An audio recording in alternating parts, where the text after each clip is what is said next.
Hello. It has come to my attention that marriage seems to not be taken completely serious in present times. There are many couples that take on the step of living together first before getting married, and many times are clueless of the challenges and the changes to come.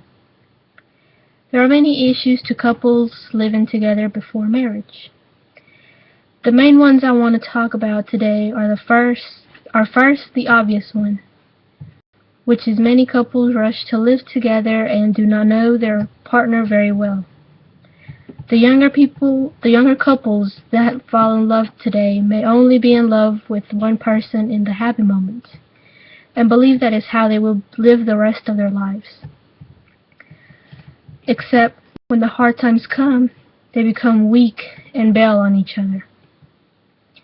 The next issue I want to mention about living together out of wedlock is that they do not have an objective in their relationship.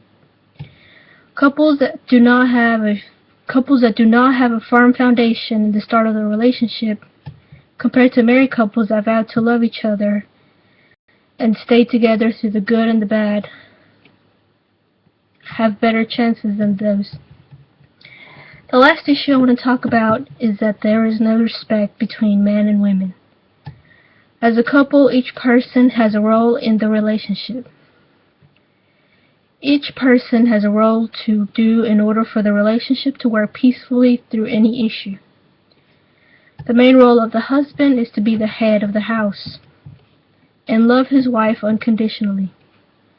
In Christian parenting and child care, Sears compares the love a husband has for his wife to the love Christ had for the church.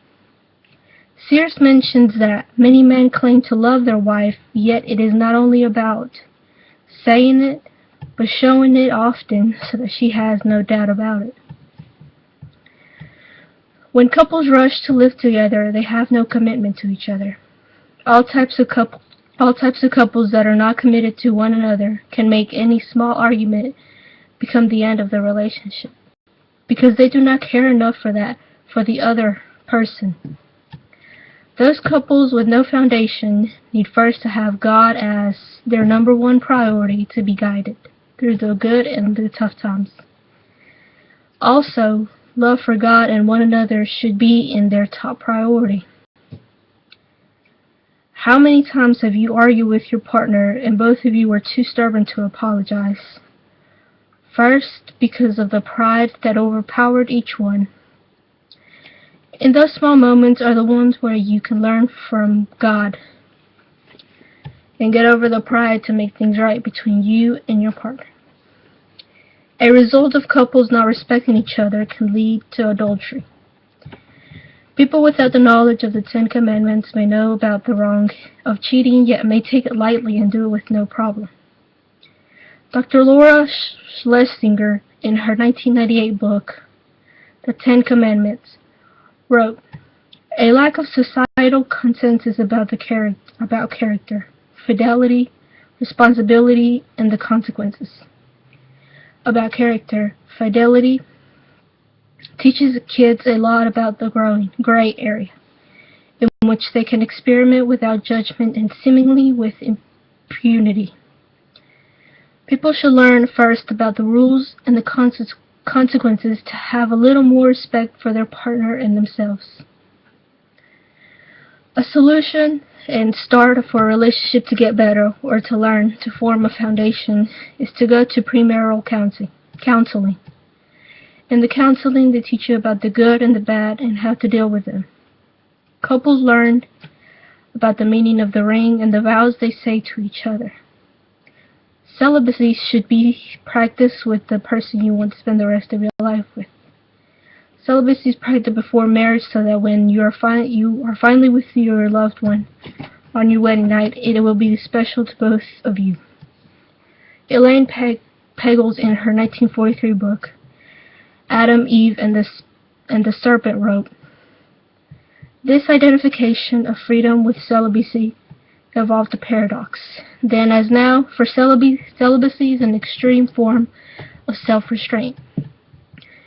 Many people will see this as too much of a struggle and impossible to do, yet with the correct person anyone can do it, and wait while one supports the other.